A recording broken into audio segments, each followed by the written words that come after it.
नमस्कार दोस्तों, आप सभी का स्वागत है एम फैक्ट आउटिंग पर, जहां अलग अलग मुद्दों पर एक अच्छा विश्लेषण किया जाता है अपने ही अंदाज में। आज का मुद्दा है यूसीसी।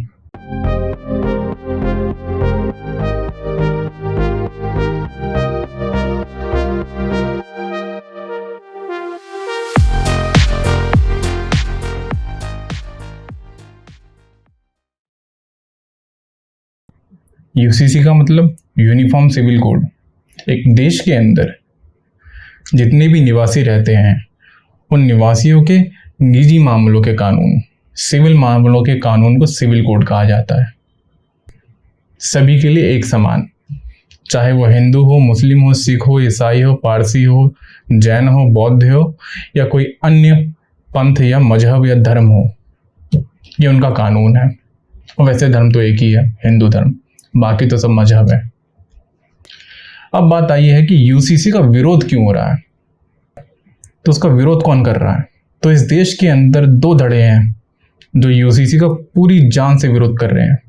एक है मुख्य विपक्षी पार्टियां राजनीतिक, और दूसरा मुस्लिम समाज का जो विपक्षी पक्ष है वो। अब जो मुख्य विपक्षी पार्टी है वो इसका विरोध क्यों कर रही है, तो जो मुख्य विपक्षी पार्टी है उसका विरोध करने के पीछे जो मुख्य वजह है, क्योंकि ये कानून बहुत सही कानून है।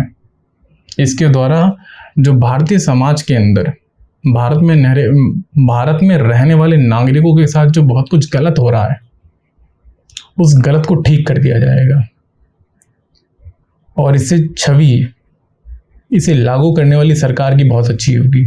और अगर उनकी छवि बहुत अच्छी हो गई तो आगामी इलेक्शंस में, चाहे वो लोकल इलेक्शंस हो या स्टेट इलेक्शंस हो या सेंट्रल इलेक्शंस हो, इन तीनों ही दलों पर उन्हें फ़ायदा होगा। ये फ़ायदा उन्हें ना पहुंचे, इसलिए ये विपक्षी पार्टियां जितना झूठ बोल सकती हैं वो तो करेंगी ही। ये विपक्षी पार्टियों के मूल में है, उनकी तो बात हमें समझ में आती है। पर ये जो मुस्लिम समाज का विपक्षी धड़ा है वो क्यों उसका विरोध कर रहा है, और इससे पहले वो विरोध क्यों कर रहा है, इससे पहले हम ये समझते हैं कि जो पक्ष धड़ा है वो समर्थन क्यों कर रहा है, और उसके समर्थन करने के पीछे की मूल वजह क्या है। इसके संबंध में मैं कुछ नहीं बोलूँगा, मैं आपको वीडियोस दिखा देता हूँ कुछ, आप उसे देख लीजिए। टोपी अभी मुझे पहनने का अधिकार है, मुझे कलमा पढ़ने का अधिकार है, ला इलाहा इल्लल्लाह मोहम्मद रसूलुल्लाह, मैं मुसलमान हूँ। यूनिफॉर्म सिविल कोड आ जाएगा फिर भी मुझे कलमा पढ़ने का अधिकार रहेगा, ला इलाहा इल्लल्लाह मोहम्मद रसूलुल्लाह। मुझे हज करने का अधिकार रहेगा, मुझे दाढ़ी रखने का अधिकार रहेगा, मुझे नमाज पढ़ने का अधिकार रहेगा, मुझे ज़कात देने का अधिकार रहेगा। मेरे इस्लाम को तो कहीं कोई फर्क ही नहीं पड़ रहा है। तो वो भड़का रहे हैं मुसलमानों को, क्योंकि मुसलमान क्या है, मुसलमान एजुकेशन में सबसे पीछे है। आप सेकेंड लार्जेस्ट पॉपुलेशन एजुकेशन में सबसे पीछे इस देश की, तो लोगों को भड़काना आसान होता है। जी, इस्लाम में कोई आपकी दखलंदाजी नहीं करने वाला है, आप इस बात को स्पष्ट समझ लिए। किसी महिला, बच्चे, पुरुष के साथ कोई अन्याय ना हो जाए, इसलिए यूनिफॉर्म सिविल कोड लाया जा रहा है। फायदा क्या होगा मुस्लिमों को इससे? मुस्लिमों को फायदा ही फायदा है, मुस्लिम महिलाओं को फायदा। अभी क्या हुआ जी, एक महिला के लिए 11,000 महर तय किया गया, पति ने तलाक दिया, अब महिला को उसने 11,000 दे दिया जीवन भर के लिए। अब वो कुछ ना भी दे तो उसका कोई पूछने वाला नहीं है। वो महिला 11,000 में पूरी जिंदगी बिता सकती है क्या? ये मौलानाओं ने ला दिया था इंस्टेंट ट्रिपल तलाक, तलाक तलाक तलाक बोले और तलाक हो गई, जबकि इस्लाम में ऐसा प्रावधान नहीं है। इस्लाम में हर एक महीने के बाद एक बार तलाक बोलना है, यानी 90 दिन की अवधि लेनी होती है। लेकिन इन लोगों ने इंस्टेंट ट्रिपल तलाक को लागू कर दिया था, उसको हटाया गया। उसमें भी महिला के साथ क्या होता था, तलाक तलाक तलाक बोले, 11,000 पकड़ाए, तुम जाओ। अब वो रोती हुई पड़ी है, मैं अपने बच्चों को कहाँ से पालूंगी, अपने आप को कहाँ से मैनेज करूंगी। तो इस महिला को बहुत फायदा होगा। शाहबानों के साथ तो यही हुआ। अब बात करते हैं, और विपक्षी धड़े के विरोध की मूल वजह जानने से पहले हम ये जानना चाहेंगे कि विपक्षी धड़े में कौन है जो विरोध कर रहा है। क्या ये सामान्य वर्ग के नागरिक हैं? नहीं, ये जो मजहबी ठेकेदार हैं ये लोग विरोध कर रहे हैं। और ये लोग विरोध क्यों कर रहे हैं? इन लोगों के विरोध करने की मुख्य वजह है कि अय्याशियां बंद हो जाएंगी। ये जो हलाला का लाला करते थे ये लोग, वो बंद हो जाएगा। ये जो आजीवन मजे मारते थे ये लोग, ये बंद हो जाएगा। इनकी ताकत, चाहे वो धन की हो, बाहुबल की हो, इनकी काम वासना, इनकी काम वासना की पूर्ति, ये सभी की सभी चीज़ें इनकी बंद हो जाएंगी। इसीलिए ये लोग इसका दबा के विरोध कर रहे हैं और मुस्लिम समाज में दबा के भ्रम फैलाया जा रहा है कि आपके साथ ये हो जाएगा, आपके साथ फलाना हो जाएगा, ढिमकाना हो जाएगा, आपके निजी जीवन में हस्तक्षेप कर दिया जाएगा, फांसीवादी सरकार आ रही है। और ऐसा ना लगे कि ये विरोध सिर्फ उन्हीं के द्वारा किया जा रहा है, तो उन्होंने एक नई आड़ खोज ली है आदिवासी समाज की और दलितों की, कि उनके सहारे वो अपना एजेंडा पूरा कर सके। पर जिस तरीके से सोशल मीडिया आग की तरफ पूरे समाज में फैला हुआ है, तो उनका एजेंडा चल नहीं पाएगा अच्छे से, ये तो तय है। और यूसीसी के अंदर मुस्लिम समाज को भी सोचना चाहिए बहुत गहराई से कि इसमें है क्या। ये मौलानाओं की तकरीरें ना सुने, ये इस कानून को पढ़ें कि उसमें है क्या, उसे समझें सरल भाषा में, तब जाके कोई निर्णय लें। अब जानते हैं कि यूसीसी में है क्या। यूसीसी मूल रूप से आपके निजी जीवन के कानूनों का एक ड्राफ्ट है। यूसीसी मूल रूप से आपके जीवन के जो विशेष पल होते हैं, उसमें आप किस तरीके से व्यवहार करेंगे उसका कानून है। जैसे शादी, तलाक, एडॉप्शन, तलाक होने पर औरत को मेंटेनेंस कितनी दी जाएगी, कब तक दी जाएगी, कैसे दी जाएगी, और जो माता पिता की प्रॉपर्टीज आगे की संतानों को किस तरीके से दी जाएगी और उसमें कितने हिस्से होंगे और हर किसी के हिस्से में कितनी कितनी प्रॉपर्टी जाएगी, इन सभी चीज़ों का उसके अंदर अच्छे से उल्लेख किया गया है। और इसके संबंध में 5 अगस्त तक पूरे भारतीय समाज से, भारत में जितने भी नागरिक रहते हैं, उनसे उस पर राय मांगी गई है कि आपकी क्या क्या राय है इस कानून के संबंध में। उसके बाद ड्राफ्ट तैयार होगा, लोकसभा में पेश किया जाएगा और तब देखा जाएगा कि इसके अंदर मूल रूप से क्या क्या है, क्या सही है, क्या गलत है, और उसके बाद ये पास कर दिया जाएगा।